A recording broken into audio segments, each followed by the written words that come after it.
There's a lot that I would like to say, and at least to say thank you to people, to John and Tom and Russ and Pam for being exemplary people that have this honor award to them, and that I find them as great guidance and leaders and mentors.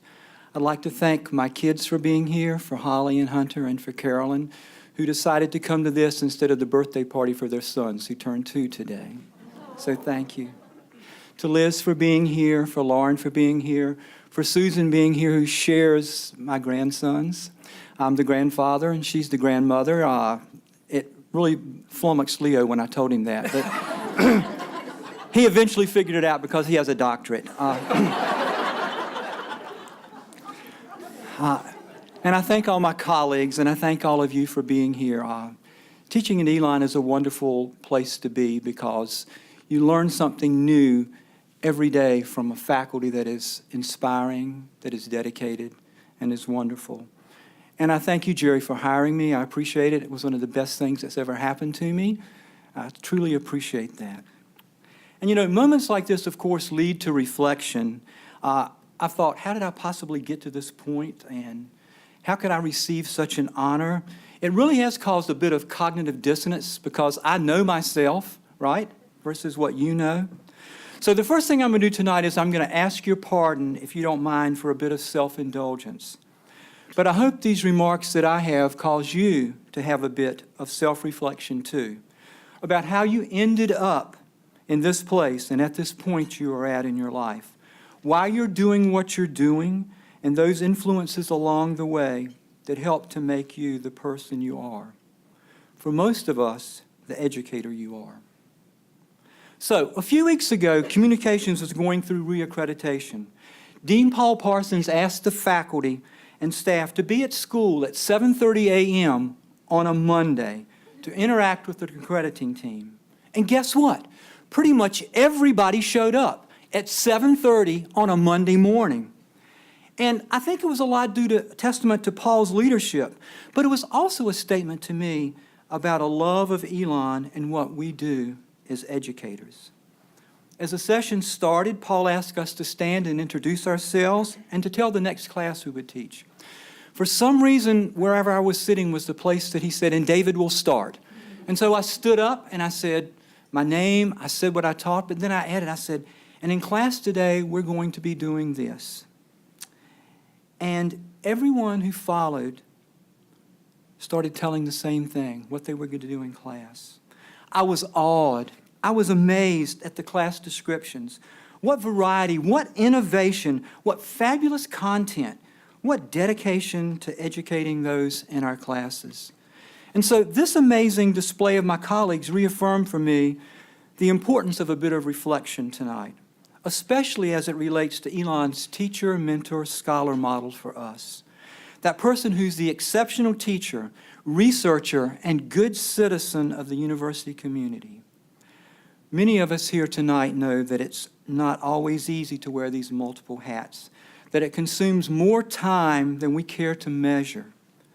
That's why last spring, Stephen asked that we initiate a conversation about the teacher-scholar statement and the tensions it can cause.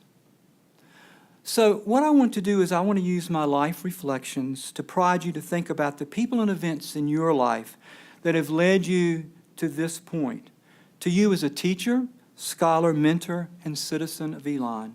Or, if you are here and have another profession, what has shaped your life path? So, besides my parents, who were the most unselfish, caring, and inclusive people, many of the lessons that I have learned have come from the classroom and from educators. I've realized that I've observed, adapted, and applied or rejected moments from them.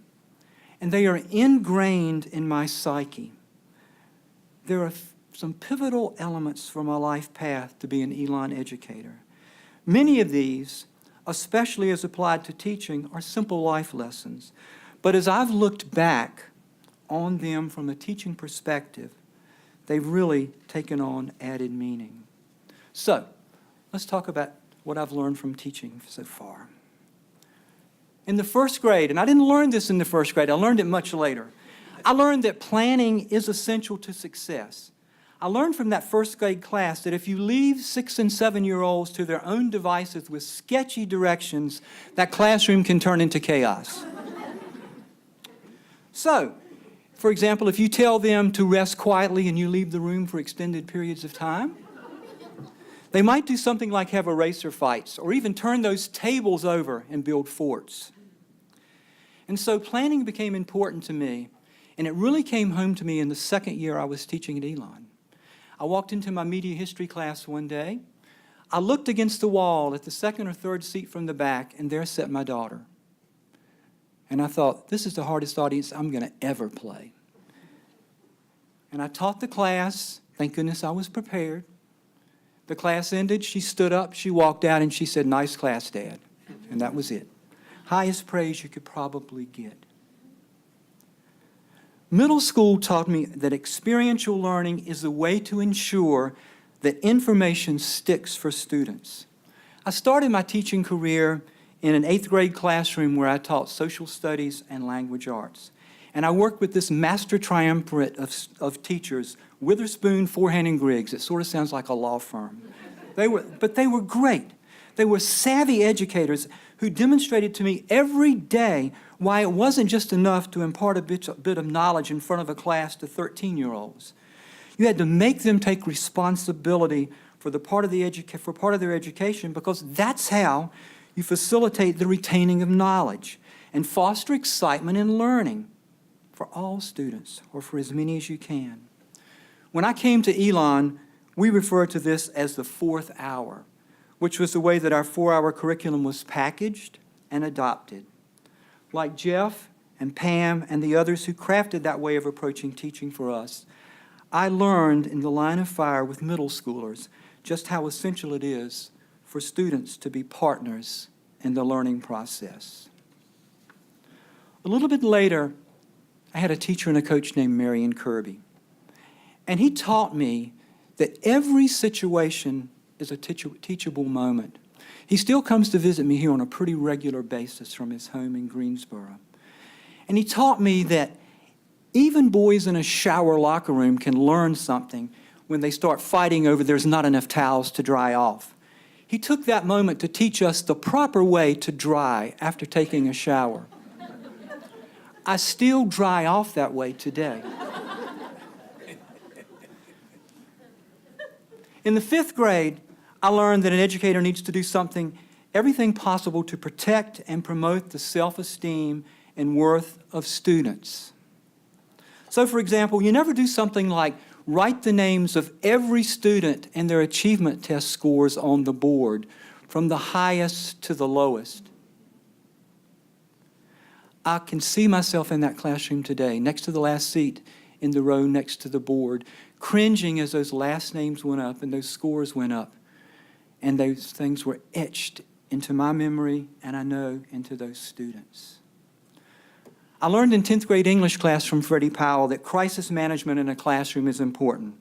You deal with the crisis, in this case, one student setting the hair braid of another on fire, and then you get to the root of the problem, a student with a lighter and a real lack of respect for others. I must tell you that a serious bit of attitude adjustment occurred after that for that guy. And I discovered in chemistry class that students ask questions because they want answers. They want to know things. And if you can't lead them to where the answers are, it's your job and your duty to find those answers for them, or to be honest enough to admit that you don't know, but I will find them. It's beyond the scope of this course, and it's God's will, may be true, but they're not good answers to give to our students. And lastly, on the negative side, a final lesson I learned in my first year of college. The day before class was to start, I got a message from my advisor. He said he would like to see me in his office. I went to his office, and he said, "Have a seat." And he said, "I want you to know something." He said, "You've gone to a high school that really wasn't a very good high school. And to be very honest, you're really not as well prepared as the other students that are here. And I think you're probably going to have trouble. I just wanted you to know that." Well, if you tell students you don't expect much of them, I guarantee you you'll be right almost all the time. And I learned you never prejudge anything about anyone. You look at them and you take them as they are, and you don't worry about any baggage they come with. And that way you ensure success. Well, let's talk about service, which is another part of the teacher-scholar model. For me, service was learned in this academic community by looking at my colleagues. They provided so much guidance. And so I want to mention just a few names and what they've done. So I'm just going to start. All I have to really do is say Pam Kaiser, right? That's all you have to say. Service learning at Elon, that's part of Aunt Pam's legacy. But her committee work, oh, her committee work. I've been with several committees on her. She's always chair. She's always guiding us through difficult issues. She's always fully researched and versed on everything that the committee's talking about. She's always leading with just the right amount of guidance, just the right amount of perspective, just the right amount of everything, and then she stays quiet and lets the committee do what it needs to do. It's really quite perfect. There are some service tasks that few people want to do, but those jobs are essential to the success of the institution and to our students' success. I've admired Don Grady from the moment I joined this faculty and witnessed someone who was willing to take on the most difficult tasks. I really think that Don's taken one for the team more than one time, and his work with assessment has helped transform the School of Communications as much as anything that anyone has done. And I thank Don for it. I've long referred to Jean Schwinn as the hardest working woman in academia for a lot of reasons. She became the model for me in leadership roles when she was chair of academic council. I marveled at the way she handled faculty meetings on some really dicey subjects. She did it with grace. She did it with dignity. And then, as a member of committees with Jean, she taught me that you have to address all the difficult issues head on, and that you must offer conclusions and suggestions, not because they are popular, but because they are in the best interest of the Elon community. And then there's Jim Bissett. He still amazes me with his multiple stints on academic council, his formulation of emeritus status for the faculty, and his pioneering efforts at enhancing and increasing shared governance at Elon. And there's so much more. One day when Jim was in, I think, his third stint on academic council, I stopped him on the sidewalk and I said, "Jim, academic council again." And he simply said, "It's important. It's my duty." That only scratches the surface of what Jim's done for us all. You know, scholarly production seems to occupy more and more of our time and concerns. Part of why Stephen wants us to study that teacher-scholar model in discussions. My advisor and mentor, the late Peggy Blanchard, taught me so much. But let me just tell you a few of the things. First and foremost, she said, you need to write clearly and you must understand grammar if anyone wants to take you seriously. And then holding up a paper with circle, circle, circle, circle, circle, circle, she said, there is a difference in that and which. I won't say any more. Next, she taught me an important lesson about the privilege of doctoral education. The people in North Carolina have invested a lot of money in your education, she said to me shortly before I graduated. You have a moral obligation to give back by using your skills as a research scholar to uncover new information and share it. That kept me going a lot of 10-hour days during the summer when I was researching and writing. And Peggy was adamant. You don't stop researching until you've uncovered all there is to uncover. You have to look at all the sources, all the documents. Otherwise, she said, how will you really know your conclusions and your analyses fit in with our body of knowledge and represent accurately what you're happening to be studying, the time period, the issues? In BPE, that's before Peggy era, I did not wear glasses. In the after Peggy era, and after reading more than 7,400 18th century newspapers, because she said you had to read them all, I do. And another important lesson that she taught me was don't make assumptions that your way of looking at and understanding something is the only way it can be interpreted. Don't be so arrogant. I can hear it. There's always perspective, and yours is simply one way of approaching a topic. Finally, I want to talk about a body of research that has greatly affected all my work, and I want you to see how important it is to our understanding of what's happening right now in this country. In many ways, this research has changed the way many of us think, though we don't even realize it. In 1968, my friend Don Shaw was beginning his third year on the faculty of the School of Journalism at UNC. He and another young scholar, Max McCombs, noticed something as they were observing that tumultuous time period leading up to the '68 election. Now, you want to talk about a great idea for doing research. Nightly, Shaw and McCombs visited the eateries and the drinking spots on Franklin Street in Chapel Hill. And they realized that there appeared to be a correlation between the nightly news and what people were talking about each evening. So they set up an experiment, coming to the conclusion that, indeed, media were driving the national conversation. Not wanting to be too forceful, they concluded that media don't tell us what to think, but they do, in all probability, tell us what to think about. The concept of agenda setting in media was born. Now think about 1968 if you're old enough to remember, and if you're not, you'll just have to read about it.